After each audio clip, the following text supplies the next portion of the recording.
భారతదేశానికి ఎంతటి ధైర్యం ఉంటే ఇప్పుడు రష్యా నుంచి మనం కొనబోయే SU-57 పుతిన్ ఆఫర్ చేసిన మనం తిరస్కరించాం. ఏంటి అంటే అది మోడీ గారి యొక్క కాన్ఫిడెన్స్ అన్నమాట. ఏంటి? ఆత్మనిర్భర్ భారత్. భారతదేశం ఎప్పుడు ఆయుధాలే కొనుక్కోకూడదు, ఆయుధాలను తయారు చేసే విధంగా ఉండాలి అని ఆయన చెప్పారు. ఇప్పుడు ఆమ్కా డిజైన్, ఏది advanced multi role medium combat aircraft AMCA ఇప్పుడు హాల్లో తయారవుతుంది.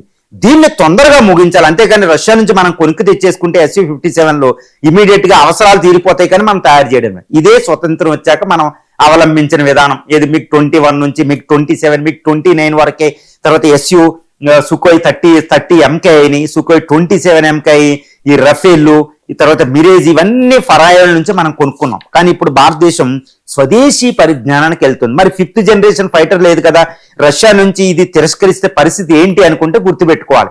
ఇప్పుడు 4.5 జనరేషన్ అన్న LCA మనం తయారు చేస్తున్న లైట్ కంబాట్ ఎయిర్ క్రాఫ్ట్, అది ఆల్మోస్ట్ 4.5 జన్ ఉంటుందండి. సో అది మన అవసరాలకు సరిపోతుంది. చైనాని పాకిస్తాన్ రెండు కలిసి వచ్చినా అడ్డగించవచ్చు, లేదా రఫేల్ ఒకటి తెచ్చుకున్నాం, దాని ద్వారా అడ్డగించవచ్చు. సుఖోయ్ 30 MKIని ఇంకా మోడర్నైజ్ చేస్తున్నాం, దాన్ని బట్టి అడ్డగించవచ్చు.